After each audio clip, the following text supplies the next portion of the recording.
High এটা আমি কি শুনলাম, হাই হাই এতদিন শুনলাম যে দেশ স্বাধীন করি সাধারণ ছাত্রছাত্রীরা, ও খোদা খোদা গো খোদা, এখন শুনতেছি আমাকে ছাত্র শিবির নাকি মানে দেশ স্বাধীন করার পিছনে আছে, মানে যে সমবয়ক আর কি ছাত্র শিবির, ওরে আল্লাহ রে আল্লাহ সর্বনাশ করিয়েছে।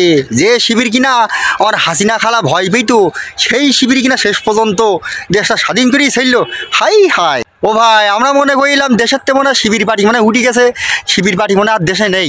এখন বুঝতে পারছি শিবির খেলাটা মানে ওই যে কী বলে না, কথায় বলে না ওস্তাদ আর মার শেষ রাত্রি, এখন বুঝতে পারতেছি যে শিবির কী জিনিস। হাই হাই সর্বনাশ করেছে ময়নার মা, হ্যাঁ শিবির এখন লেগে গেছে। শিবির এখন মানে একটা ভালো একটা এতে, এখন শুধু তাই না, আমি আরও একটু আপনাদের এটা ইনফরমেশন দিই, সেটা হলো বাংলাদেশে সব জায়গায় মিলে 152 জন হলে সমবায়ক, মানে পরিচালনা করেছে, স্কুল কলেজে পরিচালনা করেছে, যে আমাদের এই যে আন্দোলন চালাই যাচ্ছে এরকম ধরনের পরিচালনা করি। আপনারা নিশ্চয়ই সব জানেন, বোঝেন, সব কিছু সব তো বলা লাগতেছে না। তার ভিতরে 111 জন হলে শিবির, 111 জন হলে শিবির। জামাত বলো বা অন্য লোক বলো সব কম বেশি আছে, কিন্তু এর ভিতরে মূল কি শিবির। শিবিরিরা ভাই অত সহজ না, অতটা সস্তা না। আমার বাড়ি ভাই সাতক্ষীরা জেলা, খুলনা বিভাগ সাতক্ষীরা জেলা। তো এক নামে অনেকেই চেনে যে মানে জামাতের এলাকা, সাতক্ষীরা হলে জামাতের এলাকা।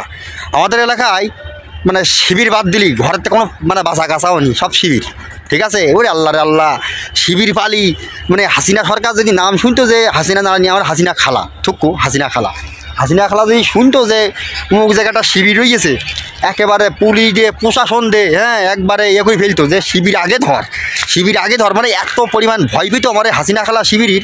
আর শেষে কিনা আমার একটাই দুঃখ, শেষে কিনা যে সেই হাসিনার মানে পদত্যাগ করাই চাইল এই শিবিরই। সাবাস সাবাস বাঘের বাচ্চারা সাবাস। মানে আমাদের জেলায় শিবির বাদ দিলেন মানে লোক কম, তো আল্লাহর কাছে লাখো লাখো শুক্রিয়া যে এরকম মানে শিবির মানে খালি একটাই মানে মাথা খালি কাজ করতেছে না ভাই, শোনার পর থেকে একটা মাথায় কাজ করতে না, সেটা হলো যে শিবিরিরা ওরা এত পরিমাণ মানে নিখুঁতভাবে রাজনীতি করতে পারে, এতটা পরিমাণ নিখুঁতভাবে ওদের যে মাথা ঠান্ডা করে চলতে পারে, মানে কেউ বুঝতেই পারে না। যে ঢাকা বিশ্ববিদ্যালয়ে যে মেন যে সভাপতি যে শিবির ভাই, স্ক্রিনে ছবিটা দিলাম দেখে নেন, যে শিবির ভাই মানে পরিচালনা করে মেন যে সভাপতি, এখন শিবিরের যে মেন সভাপতি, ওর যে ক্লাসমেট রুমমেট মানে এক লগে থাকে, তাও কোনো দিন বুঝতে পারিনি যে শিবির আর এত ঠান্ডা মস্তিষ্কের মানুষ একজন। ভাই রে ভাই একদম পুরো অবাক হয়ে যাওয়ার মতন অবস্থা, ঠিক আছে। মনটা অনেক ভালো লাগতেছে, যেহেতু আমার সাতক্ষীরা জেলা, আমাদের জেলায় হলে সব হলে শিবির করে, কথাটা শুনে মানে খুব ভালো লাগতেছে। তো মনে করলো আপনাদের সাথে একটু শেয়ার করি ভাই রে ভাই। তো যারা শিবির ভাই ব্রাদার আছো কমেন্টে একটু হাজিরা দিয়ে যাইও, আর যারা শিবির ভালোবাসো ভাই তারা তো আছে। আর কিছু গুজব লিগ আছে, গুজব লিগ ফেসবুকে এখন কত কী করতেছে, যাই করো ভাই।